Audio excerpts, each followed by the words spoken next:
I don't think you can engage in the manosphere, engage in red pill, meaning take it on, and be a Stoic. I don't think they can coexist because the red pill philosophy just doesn't jibe with Stoicism.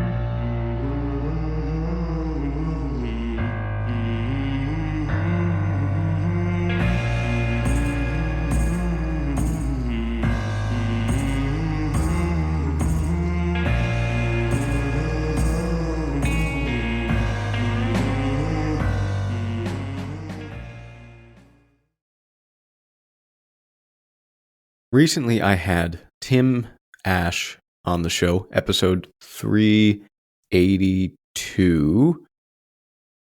And in that episode, we talked about his new book, Primal Dating. He is an expert in evolutionary psychology. Evolutionary psychology, I've spoken too much in the past. It's essentially a way of understanding our psychology from an evolutionary perspective, meaning for most of our evolutionary history, we were in tribes of about 150 people, relatively small, and due to the nature of what life was like in those times, our psychology was shaped in a particular way, which still exists today. Evolution is a very, very slow process. So we're still, let's say, we're carrying baggage around, for lack of a better phrase, from those days. And so that's evolutionary psychology. Like other sciences, it's meant to find a way to present facts. Now, every branch of science has a list of facts that they believe in, or believe might not be the right word, that they have evidence for. But it's very important that we understand that, as with any science, how facts develop and how they work is that you find evidence in the world and use that evidence to formulate a fact.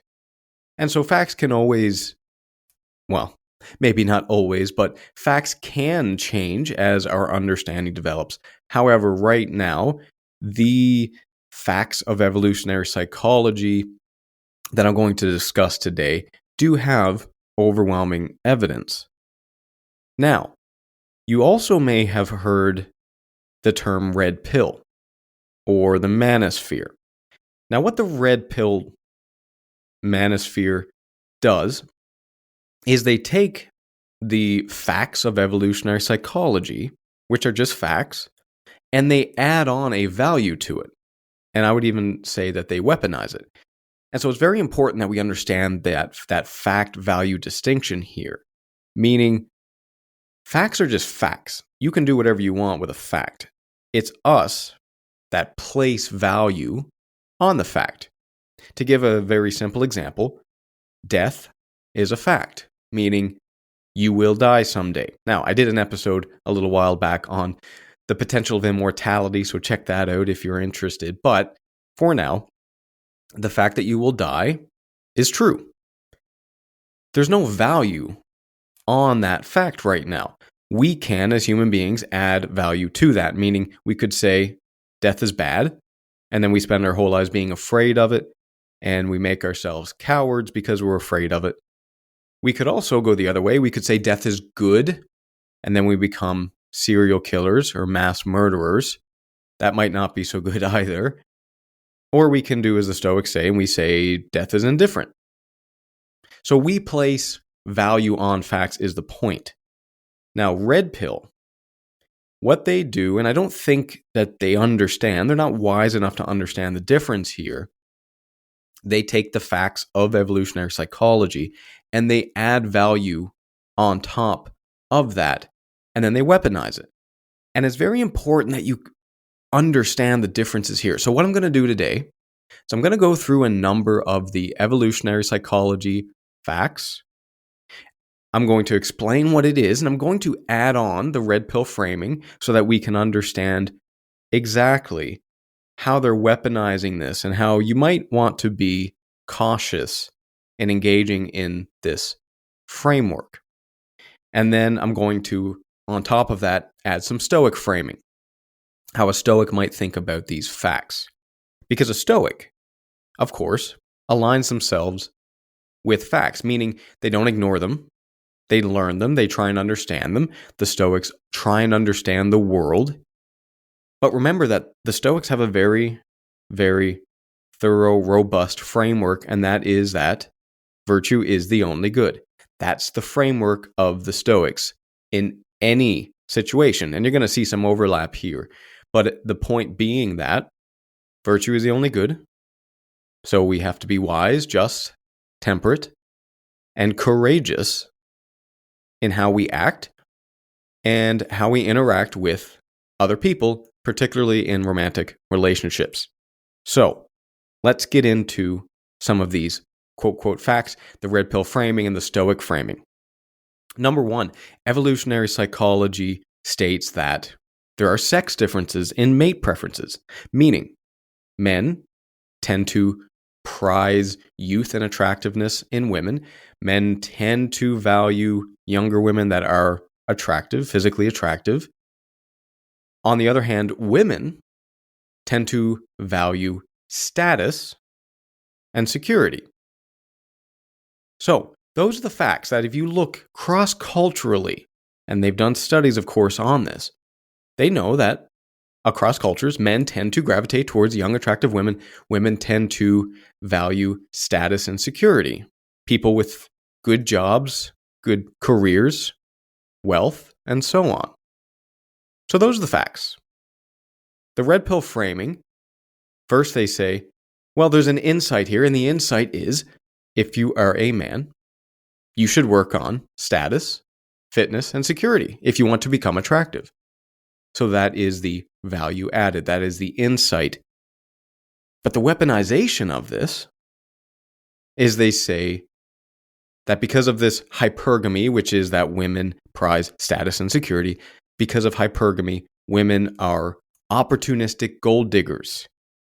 So they overgeneralize that fact and they say that all women are gold diggers. Therefore, you can't really have a relationship with them because they're only after your money.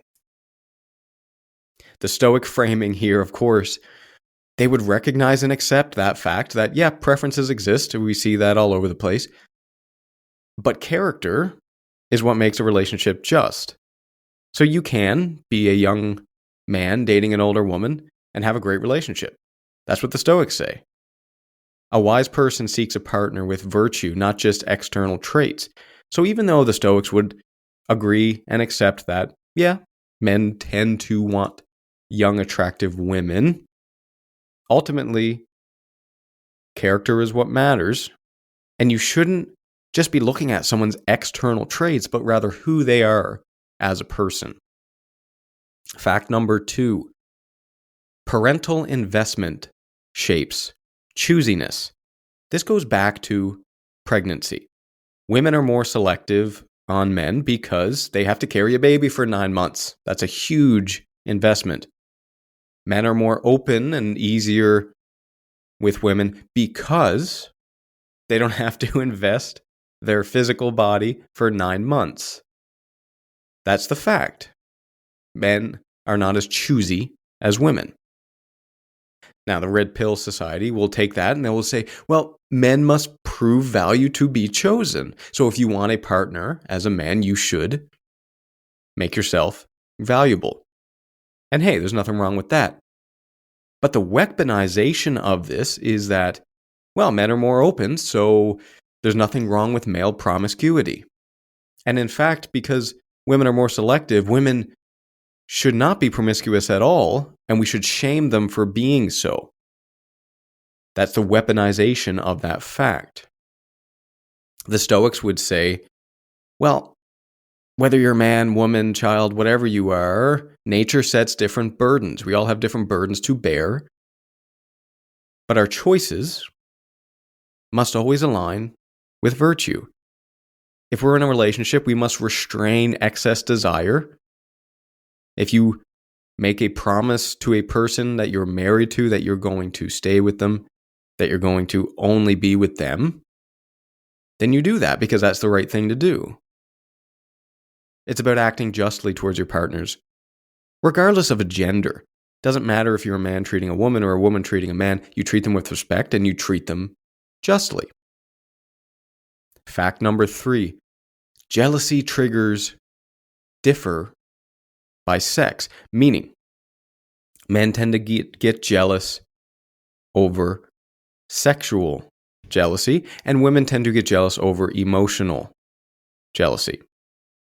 So, the value here is, as a person in the world, in the dating market, you should be aware of different insecurities.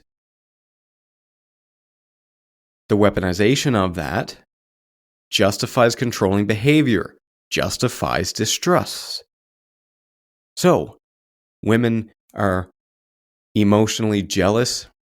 Therefore, we should be controlling of them. We should be distrustful. We should not let them have male friends, and so on.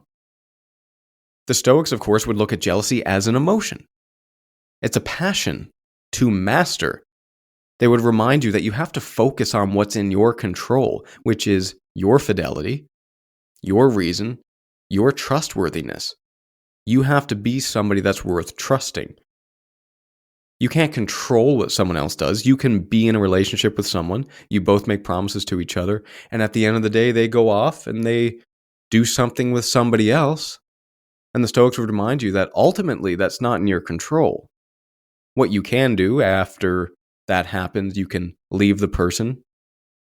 You can set better boundaries. You can maximize your agency in that situation. But ultimately, you cannot control someone else. And so they would never weaponize it as Red Pill does. Fact number 4. Love and pair bonding are universal. That's right. Evolutionary psychology says love and pair bonding are universal. Now, the value here is this. Evolutionary psychology supports deep commitment in that fact, meaning we are prone to commit and pair bond as human beings. However, the Red Pill Society would look at that and say, well, love is a trap. It's just chemicals.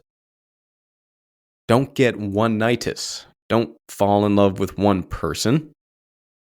That's ridiculous. It's just chemicals. You're being trapped. The Stoics would say, well, love is natural. And it can be good if it's rooted in virtue, not attachment to a person, because a person is an external, but through virtuous love. A partner should be seen as a fellow traveler in living well. Therefore, they would look at that fact that love and pair bonding are universal, and they would say, great, because I can use that and I can form deep relationships and I can live well with others.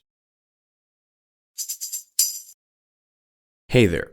Let me thank you for being a listener to this ad-free podcast. If you enjoy the podcast, there are a few things you can do to help me out. A 5-star review on Spotify or wherever you're listening to this really does help, and it's free. You can also sign up for my Substack newsletter or Patreon. Substack free gets each episode emailed to you along with the transcripts in the form of an article. You'll also get access to my live talks, followed by a Q&A afterward. Substack Premium supporters and my patrons on Patreon get access to the recordings and a brief article of those Q&A sessions, access to full episodes of the Paradoxically Speaking podcast, my Steps to Success interview series, Stoic meditations, and much more. Links to Substack and Patreon can be found in the show notes. Fact number 5. There's attraction to health fertility cues, meaning symmetry of the face, of the body, youth, and vitality. This is essentially physical attraction. The Red Pill Society would say this encourages us to be fit, to groom, to take care of oneself. And I speak pretty often about taking care of yourself. I think it's a Stoic good thing to do. However, weaponized by the Red Pill framework says that, well, women are just reduced to their sexual market value scores, meaning all you are is how attractive you are. Stoics, of course, would say, yeah, you have to care for your health. You have to practice temperance. Don't overeat, don't overindulge.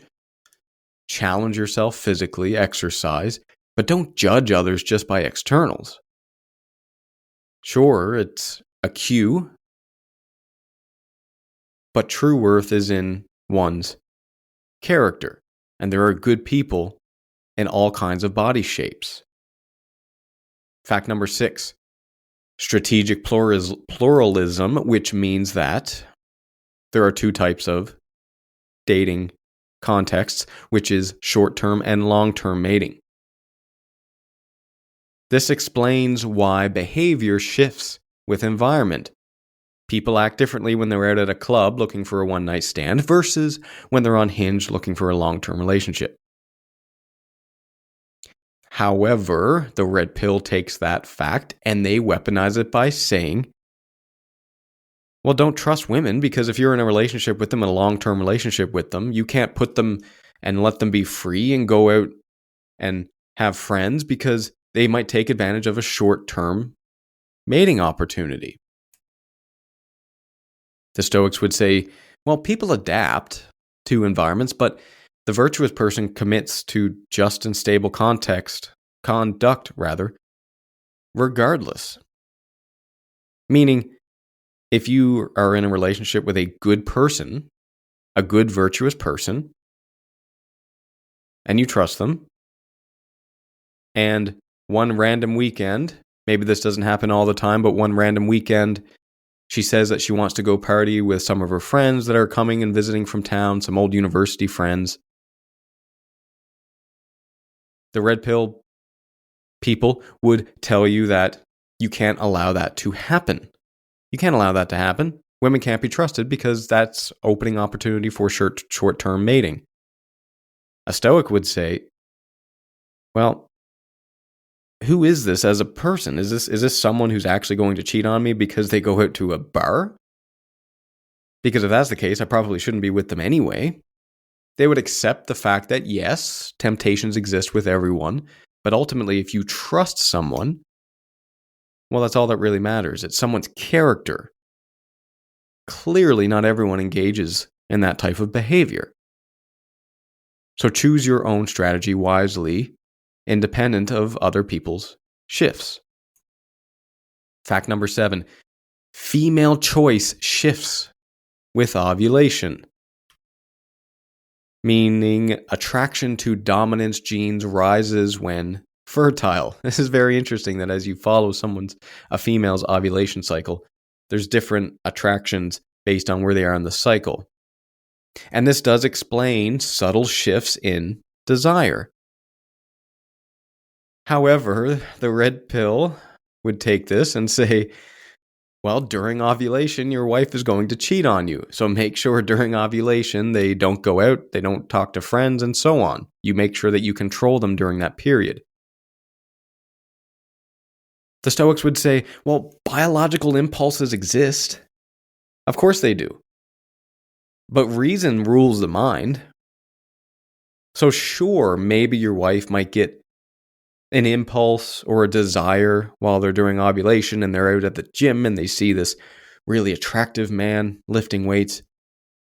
But again, if they're a reasonable, virtuous person, and that rules their mind, which it does because that's a choice in humanity, you really have nothing to worry about. It's just a temptation. It is what it is. A virtuous partner would resist an unjust act, regardless of where they are in their ovulation cycle. Fact number 8, sexual dimorphism and mate choice, meaning men are attractive when they're tall and strong, women are attractive when they're young and very feminine. Again, these are generalities presented by evolutionary psychology. This encourages self-improvement and masculine presentation for men. But weaponized, it says, well, there's a rigid alpha-beta hierarchy. And so you have to be strong and tall as a man because you want to be an alpha and you have to separate yourself from the betas. In reality, people are very complicated. There are young men, of course, And everyone has a bit of a feminine side. Even men, even very masculine men have a feminine side. In fact, I think you have to some degree, for you to be a decent human being. The Stoics would say strength is useful, but virtue ultimately is stronger. So yes, work on your body, sure. But don't boast in size or beauty, because beauty fades. Beauty fades as you get older. I mean, people become more attractive to a certain age, and then they fade. But beauty is one of those things that isn't external. Stoics would encourage you to develop your courage, your justice, and your wisdom. And in terms of height, the Stoics would remind you that you can't control how tall you are. So yeah, it's true that women tend to be more attractive to taller men. If you are a short king, you have to accept that. Maximize your agency. Focus on your character. Make yourself a good person, because that's what matters. 2 more to get through here. Fact number 9. Human males invest unusually in children. The value here is that fatherhood has much evolutionary importance. However, weaponized by Red Pill, they would say you can't and should not invest in children because there is a paternity fraud risk. Meaning, human males don't always know if they're the father because, of course, a woman knows because the baby comes out of them, but it's difficult for the father to know. And certainly it was impossible to know during our evolutionary days as hunter-gatherer tribes.